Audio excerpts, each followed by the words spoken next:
Hello and welcome. You're watching First Take. I am Suyash Maheshwari and with me in the studio as always is Amit Ranjan.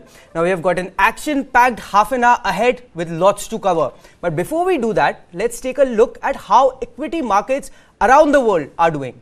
Positive cues coming from the global markets, Amit. Yeah, thanks Suyash. As we speak, Dow Jones Industrial Average is up 0.67% at 33,274.58.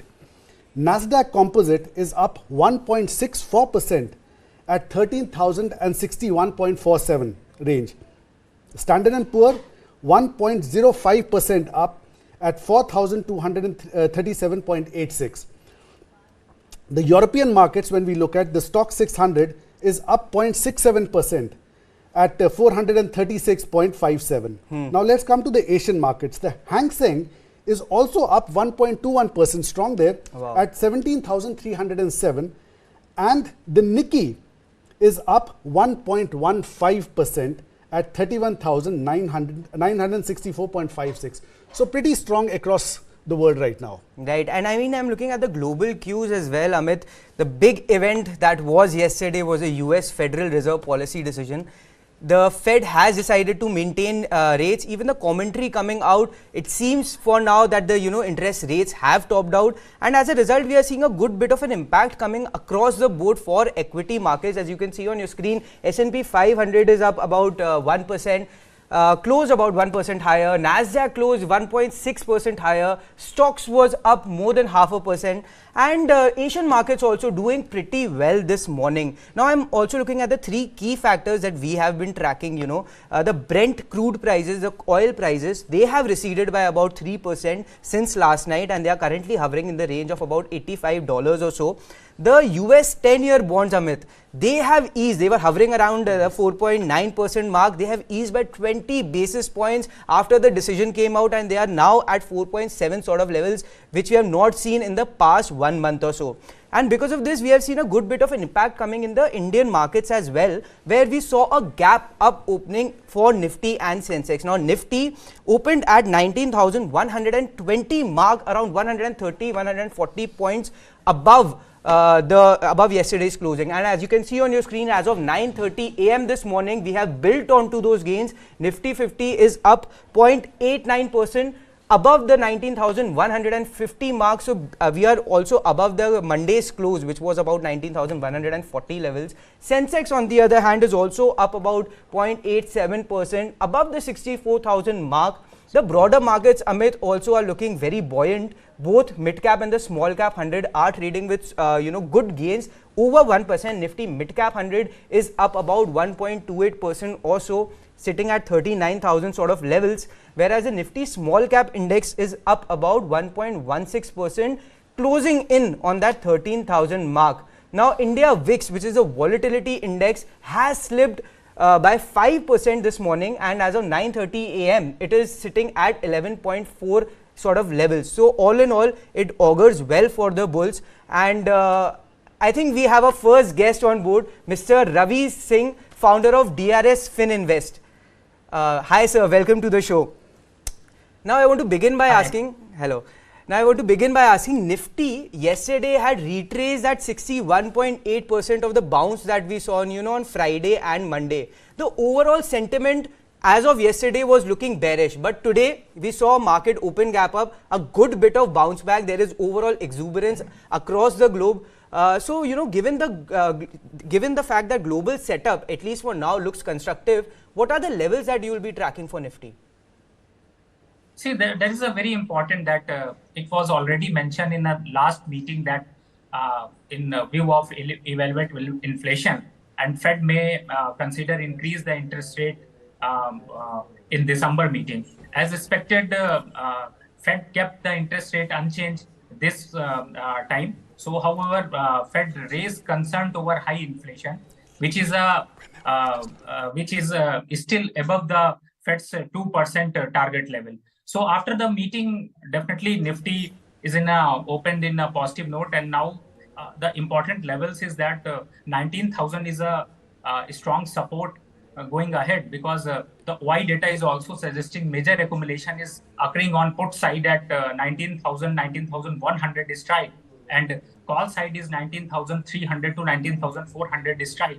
So very important that Nifty is looking on technical front is strong in intraday charts, and now the resistance is hold at 19,280 followed by 19,350 levels, and support is also very strong at 19,000 and followed by 18,950 levels. All right, so Nifty will, a crucial support at 19,000. I think on the upside, 19,280, 19,300 levels we'll be tracking. Sir, I also want to talk about Nifty Bank now. Nifty Bank showed good bit of resilience yesterday, which was the expiry day. In the last hour of trade, we saw a slight uptick in the index. Even today, I think it's trading with strong set of gains, up about 1%. Above that 43 sort of levels. What's the view there, sir? Can we expect the positive momentum to continue from here on? Yeah, there is a positive momentum, and it will go up to 43,300 to 400 levels. But yeah, there is a very strong resistance at 43,600 and 43,800, because now Nifty crossed the 43,100, because 100 is a hurdle point. So now the cross the above level. So the recent support is 43,000 and 42,800 levels. So we may expect some good upside momentum.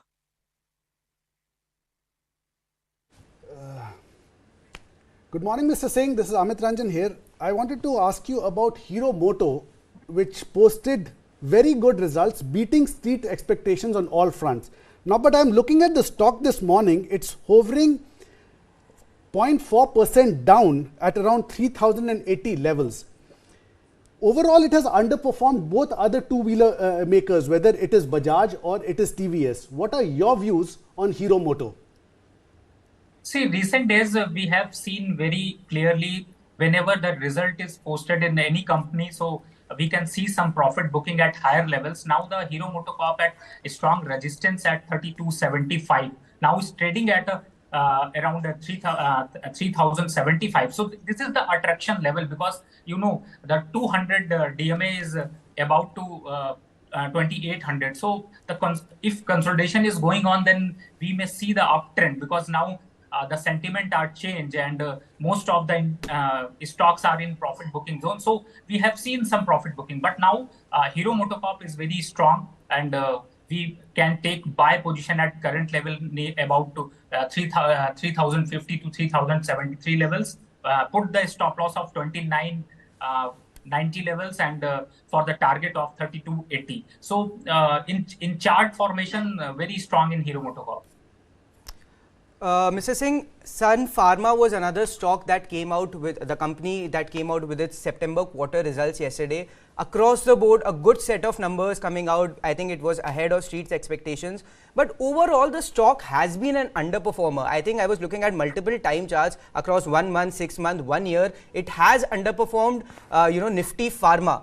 What's the story there, sir? Can we, is it a buy, sell or hold at this point in time, given the results are fairly good?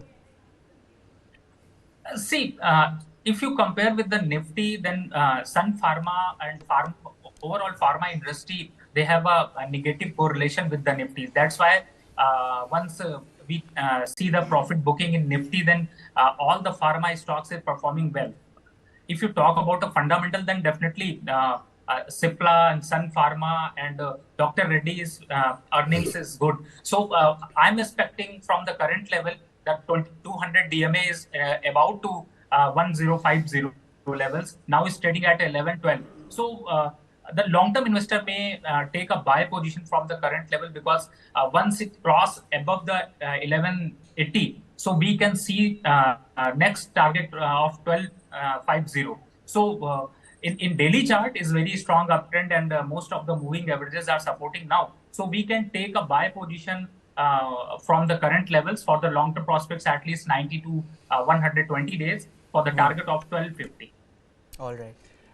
Mr. Singh, before we let you go, could you give us the your top five picks for the markets today? As expected, market is bullish. So basically, I have considered 5 stocks for buy side today.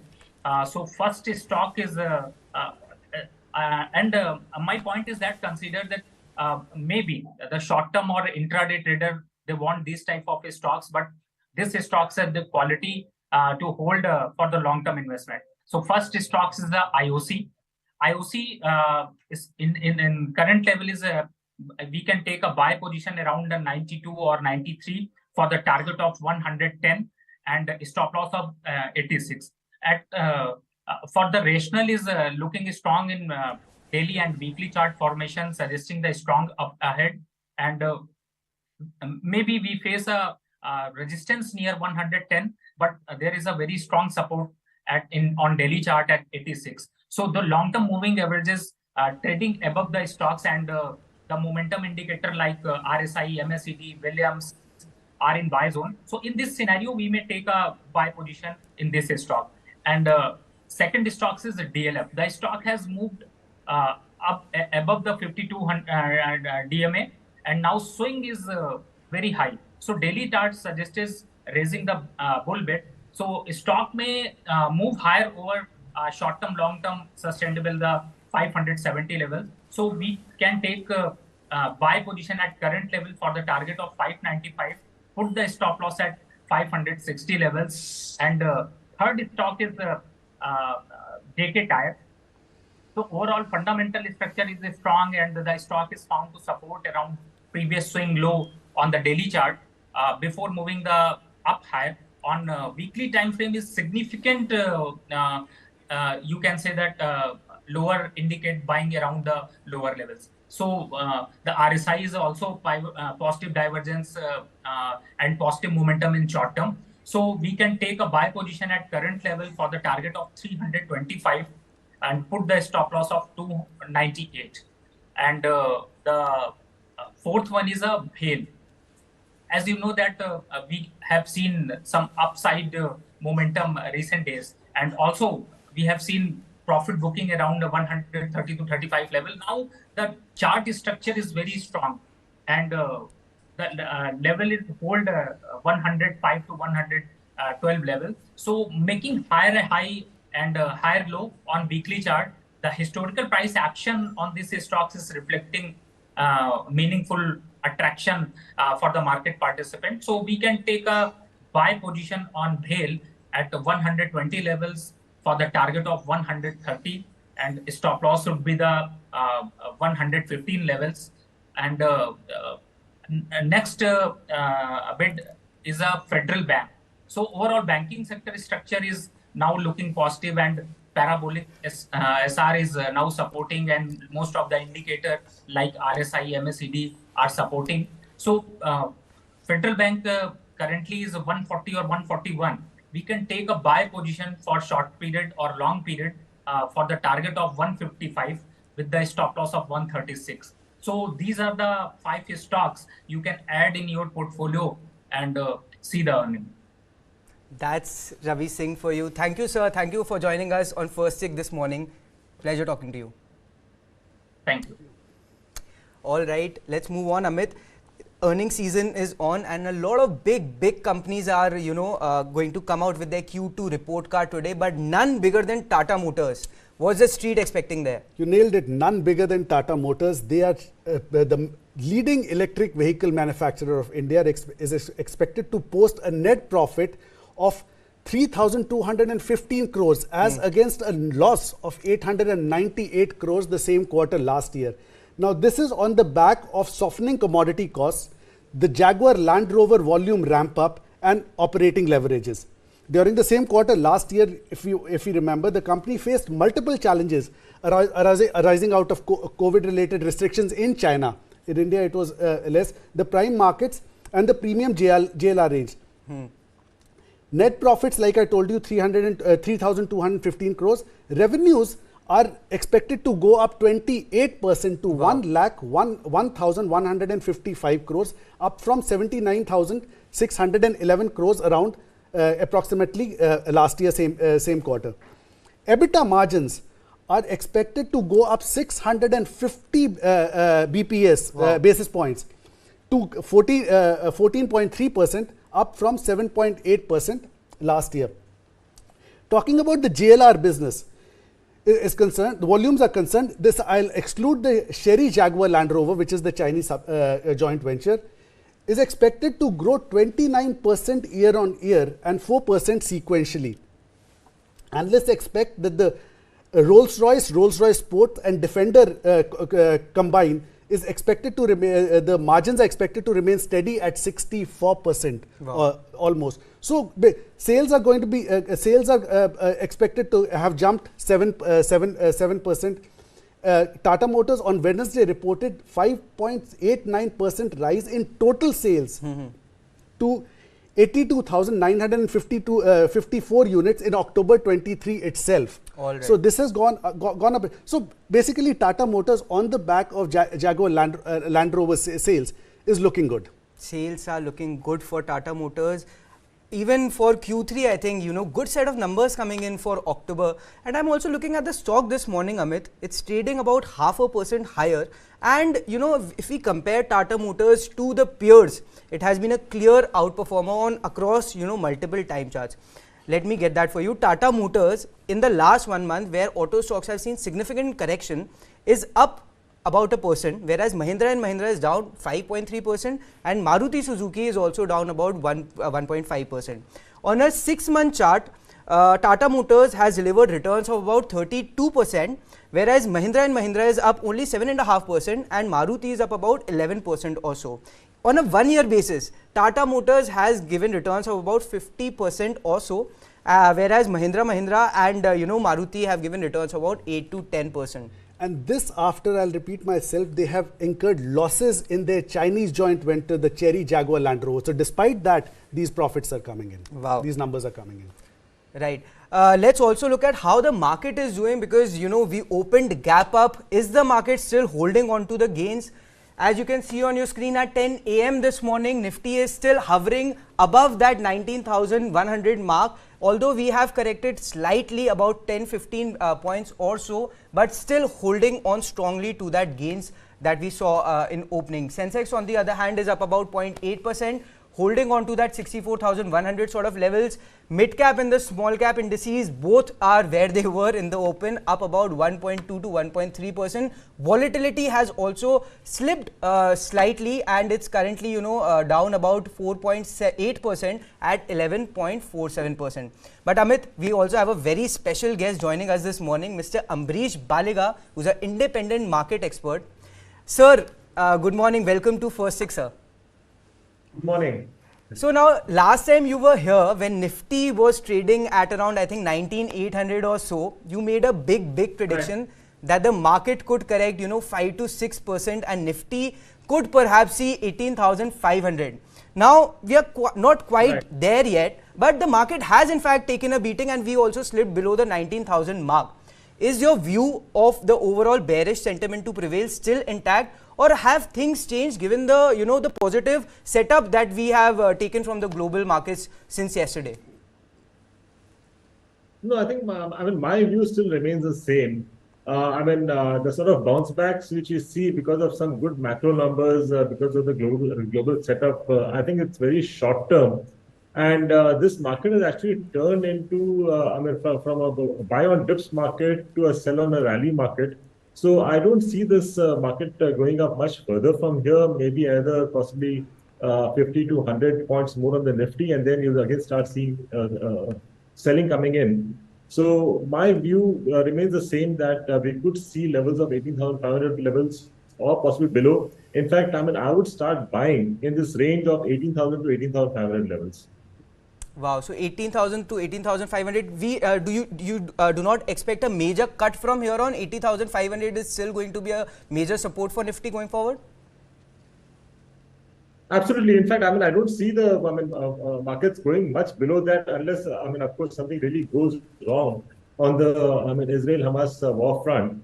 Whatever we know as of now, I don't think will really bring the markets down too much further.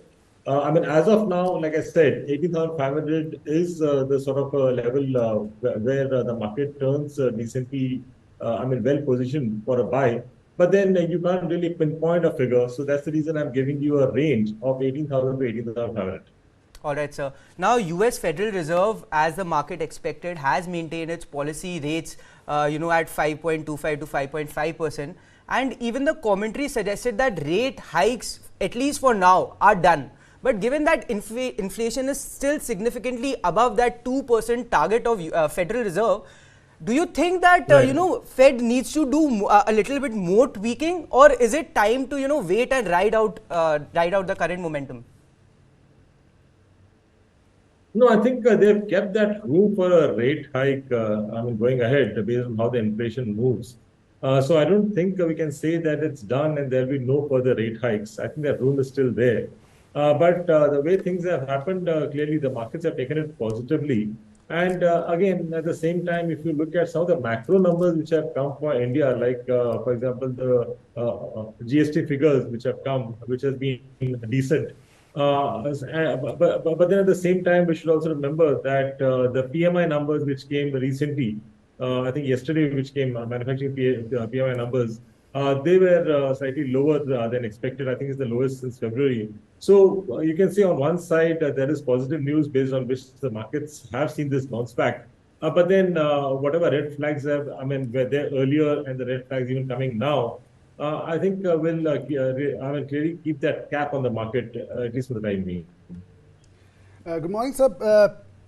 Keeping on the Fed and positive news from the domestic Indian markets, indices, do you think that FIIs may return back to India, considering that they withdrew $2.5 billion last month, taking the 2-month outflow to over $5 billion?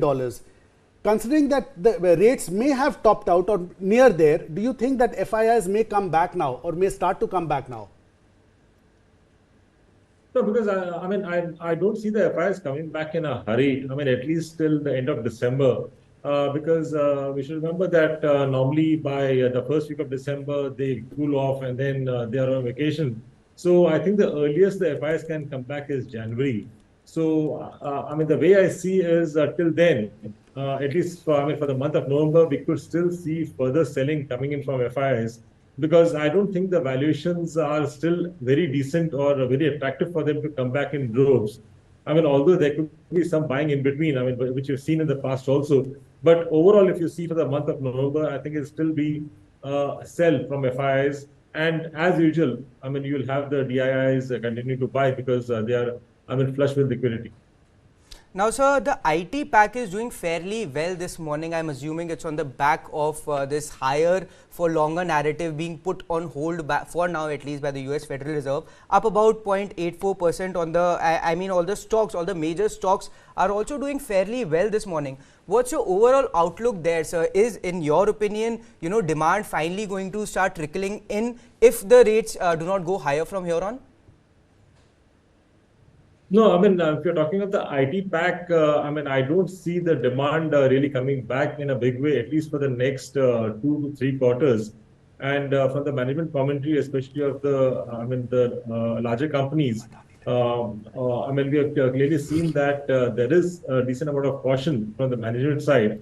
So, I would wait to buy into IT, though it will be there on my buying list, no doubt. But then I'll possibly wait for a quarter more to start buying into IT. Moin sir, on Tata Motors, what do you expect market is expecting them to post profits north of 3,000 crores. How do you expect the stock to be performing? No, I think that expectation seems correct because the way the sales have happened for Tata Motors and the way they've been leading the EV space. And we should remember that in the last 1 to 2 quarters, we have actually seen the costs actually coming down. The input costs have come down, so the margins have to improve. Clearly, I'm also the same view that we could see those levels of profitability of 3,000 crores plus. But at the same time, we have seen this stock not really going anywhere, at least in the near past. So with this sort of earnings, we could see some amount of bump up. Sir, coming to another stock that has been in the news for all sorts of reasons of late, and Adani Enterprises, they are going to post their results today. Now, recently, they have been in the news on 2 fronts. They have secured 700 crores through 70,000 non-convertible debentures. And also in a separate development, the Abu Dhabi-based international holding company IHC has announced that their stake in Adani Enterprises is 5% now. How do you expect the stock to be performing with the results coming in today? No, I don't think the results will really have any sort of an effect on the Adani stocks, Adani Enterprises or the Adani other group stocks, because the amount of negativity which is still there in the public's mind about the group, I really don't see these stocks really bouncing back based on the earnings. So I think most of the people are ignoring, especially the domestic mutual funds and the HNIs. So people are basically using it from more of a trading perspective than an investment one. So I would suggest buying at this point of time. So Adani Enterprise, just to clarify, is a buy in your opinion, given despite the correction that we have seen about 7% odd in the last 1 month or so? No, that's what I mean. Like if the earnings are good, possibly we could see some amount of bounce back. But then people would utilize that only to trade. And like I said, it's not an investor stock. Although we have had some of the FIIs coming in, some of the major investors are sort of coming in. But I really don't see, at least the domestic investors, domestic institutional investors, buying Adani stocks in a big way.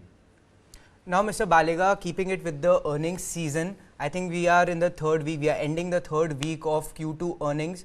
What's your overall assessment of India Inc.'s performance so far? Any particular sector that stands out? I think, overall earnings have been good in the sense it was slightly better than expected. IT has disappointed, no doubt.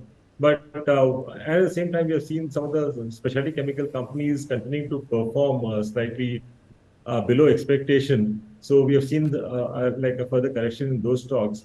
But then one of the sectors which actually stands out is auto. And again, we have like Tata Motors earnings today. So overall, I think the auto earnings would be good for Q2. And that is what I think should outperform in a market, where I'm feeling that the market should correct. But auto sector is one which can possibly outperform. All right, that's the view coming in from Amrish Balega. Sir, always a pleasure talking to you. Appreciate you joining us on First Take this morning. Thank you. Now, Amit, let's also look at how the markets are doing because, as we said, it was the overall exuberance. Is it still there? I mean, if we can pull up the numbers, how the market is doing as of 10 a.m. this morning. All right, as you can see on your screen, Nifty is still holding on to those gains, but still trading marginally below that 19,150 sort of levels that, which it had surpassed at opening trade. Nifty is up about 0.83% or so, and it's currently trading at around 19,147 mark. Sensex, on the other hand, is also holding on to those gains, up about 0.84%, trading at 64,126 sort of levels. Now, Nifty, mid cap and the small caps, the broader markets in general, have also been, outperforming the headliners this morning. Nifty mid cap 100 is up about 1.41%, above the 39,000 mark, which was seen as a crucial make or break level for the index. The small cap index, on the other hand, is up about 1.2%. Nearing that 12,800 sort of levels. Now, volatility, as we have been talking about, which has been a pain point for the bulls, has eased down about 5% as of 10 a.m. this morning. And, with Nifty India VIX sitting at 11.45 sort of levels. But with that, it's a wrap on this edition of First Take. Keep watching News 9.